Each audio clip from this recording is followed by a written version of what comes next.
Who controls the portions in your home? Is it the kitchen or is it the dining room? Well, we're going to talk about the two types of portioning and what they can mean to your cooking, your budget, and your wellness today on the Carefree Cooks Code. I'm Chef Todd Moore, and this is the Carefree Cooks Code, every Tuesday live at noon Eastern. Here's our challenge. How can home cooks cook freely with creativity, confidence, and pride while ignoring recipes and still impressing themselves and others with what they cook? Well, the answer is found in becoming empowered with how cooking works, using dependable and repeatable methods of cooking that work for any ingredient, for any diet, and any desire, just like chefs do. And we'll know we've cracked it when everyone sees cooking as an exciting and rewarding way to improve their relationships, their lifestyles, and their health through better food and cooking. This is the Carefree Cooks Code. Hey, welcome back to the Carefree Cooks Code, everyone. We are live every Tuesday at noon Eastern because, and if you're surprised by this fact, you need to go to webcookingclasses.com /live and register for my alert system because we are the Carefree Cooks. We create our own recipes. This brings family and friends together.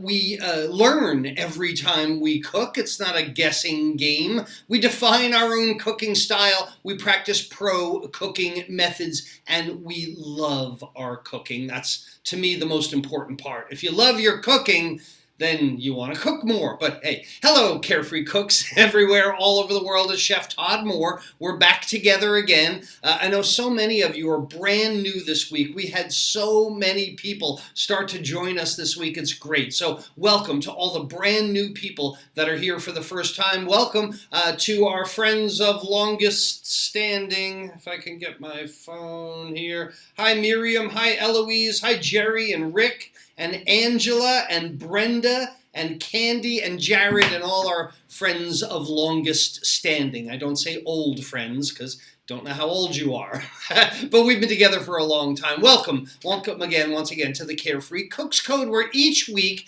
we continue our journeys, we gather our skills, we gather the techniques and methods that give us true freedom in the kitchen. But first, I've got a true or false for you this week. Here's the true or false. Tell me in the comments section below, is this statement true or false? If you have enamel or Teflon that is missing from your pan, it's okay to cook with. True or false? Down in the comments section below, everybody. Hopefully, all right, that's not too tough one. The statement is, if you got Teflon or enamel missing from your pan, no problem. You can still cook with it. Look, I'm glad we're together again today. We're breaking the Carefree Cooks Code one clue at a time, like I said, gathering the methods, the skills, the techniques, because then we cook the way we want, with whatever food we want, and we're proud of the results. That's the whole idea, darn straight. Yeah, man, that's what we do. And that's what Web Cooking Classes has been doing for 10 years now. Woo! Happy birthday, everyone! We're celebrating the 2009 launch of the online cooking classes that changes the way the world has looked at cooking for the past 10 years. 10 years! I cannot believe it. And look at us. We're all Carefree Cooks now. We all... There we go.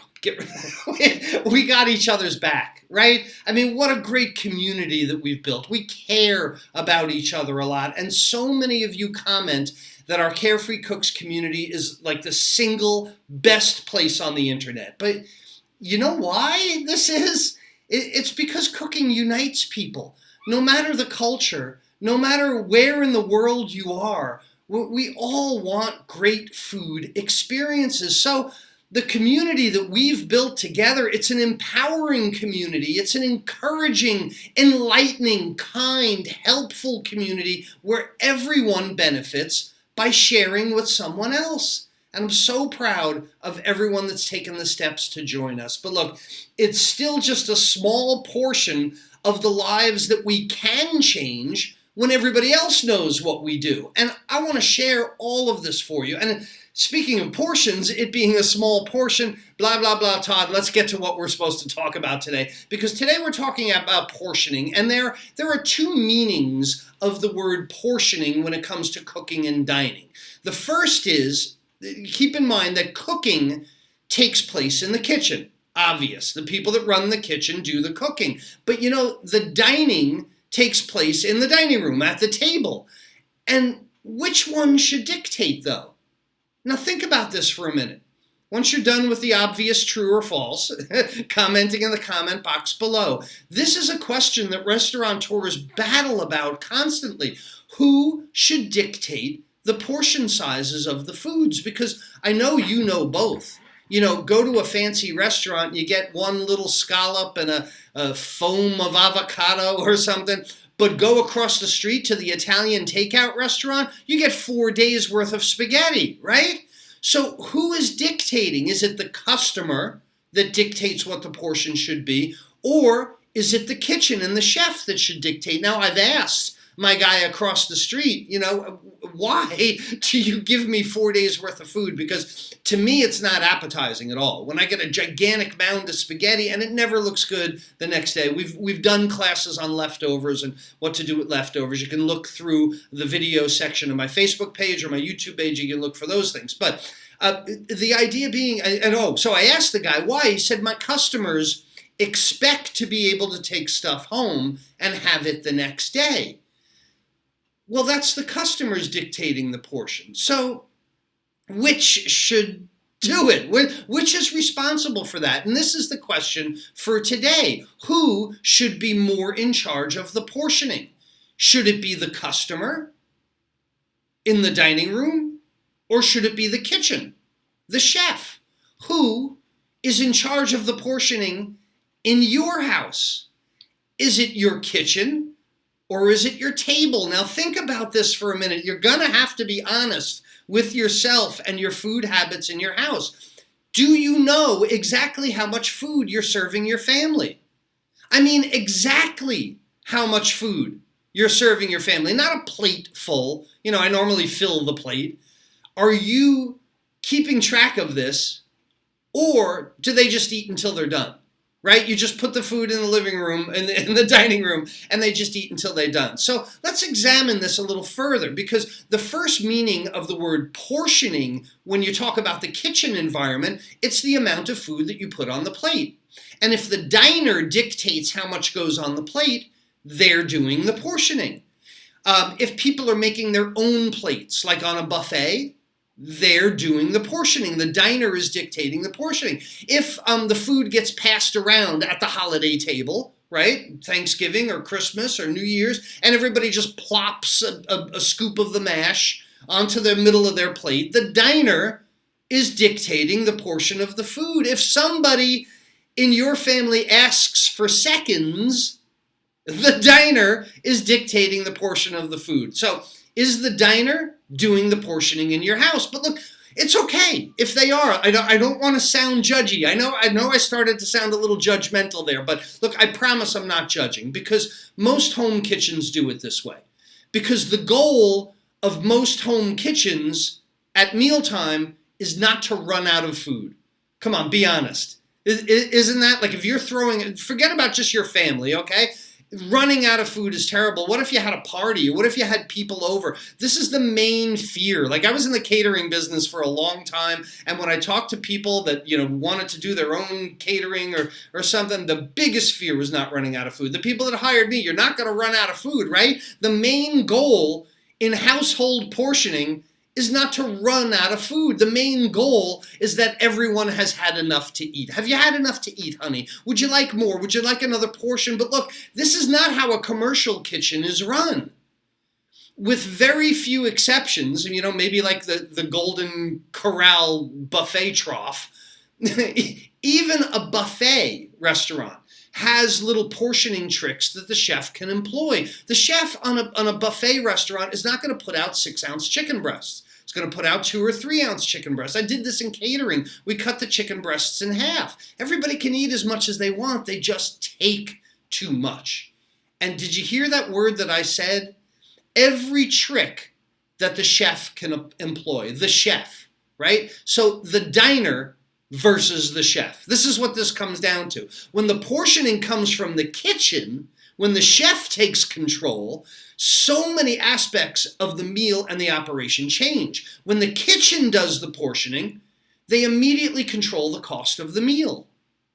When the kitchen does the portioning, they control how much needs to be purchased at the store or from the vendor, the truck that pulls up, or you going to the store. With the kitchen doing the portioning, they also control the health and wellness of their diners in a lot of respects. I mean, a nicely portioned plate, like I said at the beginning, is a lot more appetizing to the eye than a huge mound of mashed potatoes off the buffet. But I want to get back to this health and wellness aspect for a minute, because I know a lot of you are going to push back on this idea. What I'm about to tell you, I know a lot of people are going to say, no way, Chef Todd. But let me just get to it for a minute, because no matter what the portion of deep fried chicken wings, they're not going to suddenly be healthy. I understand that.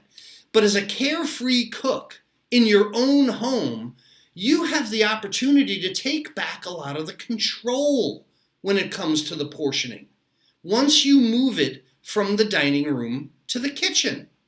And that means it's time to start paying attention to the amount of food you're cooking and the portions that you're putting on your family's plate. I know, look, again, you know I don't care what you cook, right?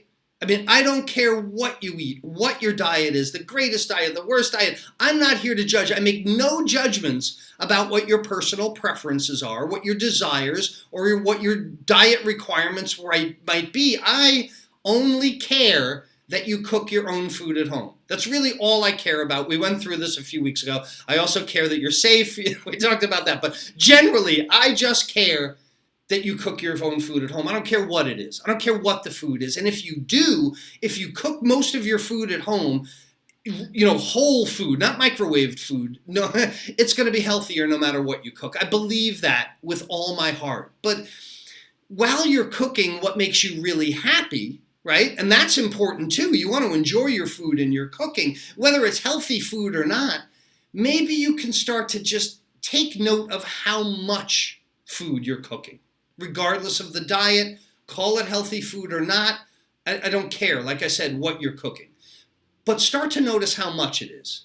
And if you start to notice the portions, you're going to be amazed at how much control you can take over your family's overall wellness. And the very first thing you need to accomplish this, is to get yourself a good digital scale. Next to your instant read thermometer that tells doneness of items, a good weight scale is the most important piece of equipment that you should have in your kitchen. Start to weigh the raw ingredients before you cook them. And I know you're rolling your eyes at me. I know, oh my God, cooking is already a chore. Not if you're a carefree cook. If you're a carefree cook, you love to cook. This is just one other small thing you have to do. Write it down if you want. Keep a journal if you want, but you really don't have to do that. You don't have to write it down. That does make it harder. You can just keep it in your head.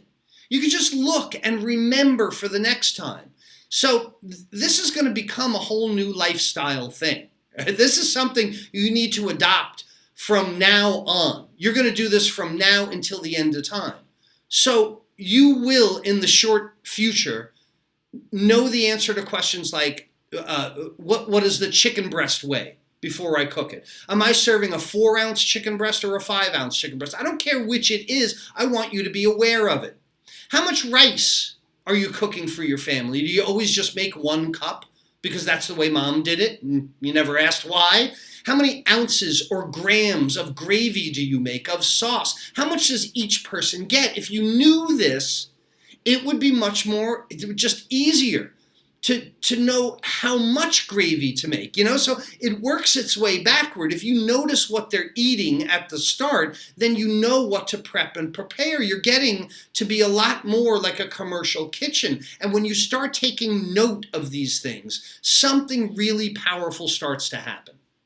You start taking note of the portions that you are preparing, and a commercial kitchen will observe the portions uneaten too, but that's a whole nother thing. The first thing is you're going to find yourself cooking less food in less time. You will spend less time cooking because there is less food to cook. You're going to waste less food as well.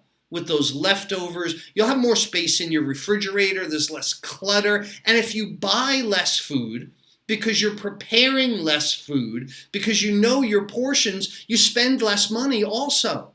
And you won't find yourself in the grocery store as often.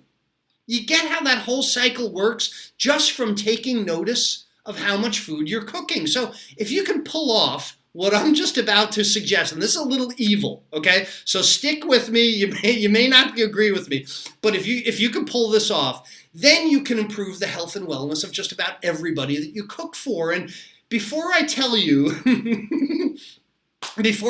my devious plan to make your family healthier, I need to share two things with you. All right, so first are the terms and the standards that you're going to measure everything by. And there are three simple terms that we'll start to study with your portions. And they're really easy. This isn't a big deal. They're each, their weight, and their volume. It's that easy, okay? You just have to be aware and recognize some of these things. And you just remember like how many shrimp or scallops, right? How many chicken nuggets, I don't know, each person gets on their plate. Some things are measured by the each, okay? So you know the count. In my house, I know how many shrimp, I know how many scallops, things like that. Then there's weight, like on a scale, right? How heavy the food is. Are you preparing 3-ounce hamburgers or 4-ounce hamburgers in your house? Like I said before, chicken breast, 3 ounces of chicken, 4 ounces of chicken. Lastly, the volume. How much of a container will the item fill up to the line? Is your portion 2 cups of ratatouille per person? 1 cup of steamed cauliflower? Each, weight, and volume are really all a home cook needs to know about portioning for the dining room, taking control back of the dining room. Keep track of how many, how much it weighs, or how full a measure is. Like I said, write it down if you want. You don't have to. You'll start to become aware of it. You know, if you want to write it down, you can really see where you begin and where you end up. And that's what we need. We really need a starting point now. How much food you're feeding your family right now. Start to weigh what you are feeding them without restriction, without thinking about it. Get a baseline. Get an amount of food that you've been cooking before you've even become aware of it. Remember the each, the weight, and or the volume, and then ask if you think that's a correct amount for your family. Again, no judgments. But if you're starting to wonder, well, how much should I be feeding my family? Then there are some standard food portions that you can think about on your plate. On average, okay? On average, there are bigger people and smaller people. Yes, I know. On average, the human stomach holds about 10 to 12 ounces of food. And this should be 5 ounces of protein, like chicken, hamburger, tofu, falafel, any vegetarian, black bean burger. It doesn't have to be animal fats. 3 ounces of starch, grains, pastas, potatoes, legumes, things like that. 3 ounces of vegetables, salad, cooked broccoli, steamed string beans, things like that. That adds up to 11. So start there, right? You should be about a 5-ounce chicken breast. You should be about 3 ounces of potato or pasta. And I can almost hear you. If you're laughing at me right now, if you're thinking of someone that you know that eats way more than that, maybe that's my point. You know, they're way beyond the average portions. Here's your opportunity. Because when you know the portions, the knowledge is the power. Even if your family is eating double the recommended amount of food, double. Again, no judgments. 10 ounces of protein, 6 ounces of starch, 3 ounces of vegetables. At least you know it. At least now you recognize it. At least you're starting to quantify it. And then you can get sneaky. And I'm going to tell you how.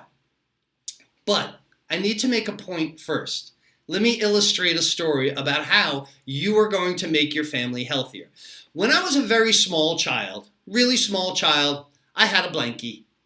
My favorite little blankie. I would suck my thumb and I'd rub the satin edge around the blankie like any small child would do. Except I was 35 years old. No, just kidding. I was an infant. I was very attached to my blankie when I was a kid, so I'm told. I don't remember it. But look, there was no separating me from the security that I thought this blanket brought. I don't have to explain to you security blanket and psychology of children, right? It's a light blue flannel blankie. It had that soft satin trim, the zigzag stitching pattern that went around the entire perimeter of it. My blankie, my security blanket was, I don't know, maybe 2 feet square, I'd say. It was a child's blanket, so it couldn't have been too big. But my mom recognized something. My mom recognized that having this blankie might have been an unhealthy attachment for a child. An unhealthy attachment to a blankie. So each night, while I was asleep, she told me this probably when I was 35, but each night while I was asleep, she'd sneak into my room.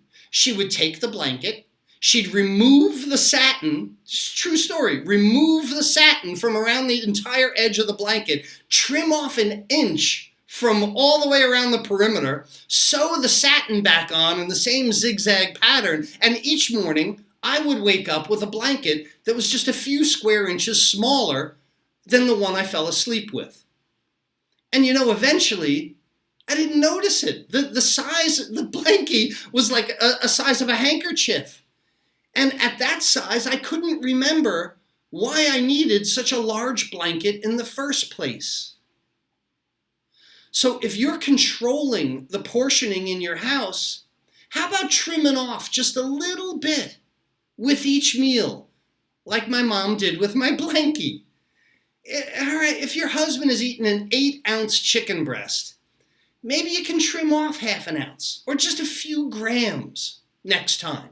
Freeze the trimmed chicken in a Ziploc bag, gather all the pieces, use it for soup or chili in the future. If you've been cooking an entire box of pasta, trim off an ounce. Put 1 ounce of dry pasta in a Ziploc bag and save it for next time.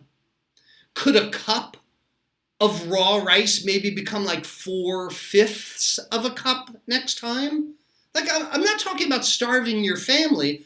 I'm just talking about if you're not in the right proportions, if you're not happy with it, okay? If you're not comfortable with the amount of food you're eating, it's time for the kitchen to take back control and do the portioning. Let me give you some real-world examples that I use in my own home, right? I used to cook half a box of pasta for Heather and I. 8 ounces of dry pasta for 2 people. We always had leftovers that I would throw away 2 days later because I didn't eat leftovers, all right? Then I changed it to 5 ounces of dry pasta. Much better, no leftovers, but, I felt kind of full after the meal. Now, I use 4 ounces of dry pasta for the both of us, and it's right on the money. And speaking of money, instead of 2 meals out of a box of pasta, I now get 4 meals out of a box of pasta. I buy pasta half as much as I used to. I make 1/3 of a cup of raw rice for Heather and I, down from half a cup a few years ago. I use 1 tablespoon of butter to make my roux for a resulting cheese sauce, and it's the perfect amount because I've been keeping track in my mind over a period of time. I used to use 2 tablespoons of butter. It made twice as much sauce, and most of that went down the drain when I didn't even need it. When I get chicken breasts at the farmer's market, I slice them horizontally down the middle. I make 4-ounce portions out of them. The tenderloin, any trimmings go in a bag for, again, when I'll make stew or chili or something. And this whole thing that I just let loose on, this idea of taking things, the raw ingredients, that brings me to the second definition of the word portioning when it comes to the kitchen. Portioning is what happens when the food arrives to the kitchen from the store or when the vendor brings it. This is the second definition of portioning, right? When you go to the store, you're not going to use all the food in one day. right? It needs to be broken down into usable portions. And this is something I spend a good amount of time doing when I get home from the store. So if I buy a 1 ounce package of bacon, I don't let the whole 1 pound package of bacon, I don't let the whole 1 pound package sit in the refrigerator while I slowly peel off 2 strips at a time. It makes my fridge dirty and greasy. It increases the likelihood of cross-contamination. So when I get home from the market, I immediately take the 1 pound package of bacon and I wrap 2 slices at a time individually and I put them in the freezer. I'm breaking it down from weight to each. You get the idea? So I buy a pound of bacon, but I portion it to the each before it ever gets cooked. This way, when I need 2 strips or 4 strips for breakfast, I take out the pre-portioned amount and the rest of the bacon stays frozen. And just like the day I bought it, it doesn't deteriorate. If I buy whole chickens, right, I portion the breasts into one bag, the legs into another. I clean the thighs for soups. Then the carcass can get frozen for a future stock, or I can start simmering it right now for chicken stock. When I buy large blocks of cheese, I'll cut it and I'll freeze 3/4 of it. I buy fresh butter at the farmer's market, but a pound of butter isn't very fresh after a week in the fridge, so I cut it into 1/4 pound sticks and I freeze 3 of them. Everything, hot dogs, sausages, they get portioned, individually wrapped. Shrimp get broken into 9 each from a 2 pound bag because that's 4 for Heather, 5 for me. I break them into 9s. Ground beef immediately gets done into a 4.5 ounce portion and a 3.5 ounce portion. If I make burgers, that's what I use. If I do chili or something, I put them both in. Another example, I buy frozen ravioli from a local Italian restaurant here in Baltimore, and there are 12 in a package, but Heather and I only eat 9 of them. So 3 go into a Ziploc bag immediately.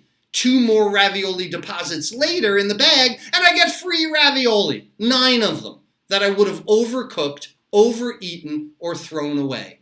And I take as much of the raw food from the store or market and break it down into a size that I'm going to be using once I cook it, because this extends the shelf life of your food and it eventually saves you money over spoiled or wasted food. Look, I'd rather have 1 ounce of raw chicken in the freezer ready for the next time than overfeed my family or waste that 1 ounce when it's left over.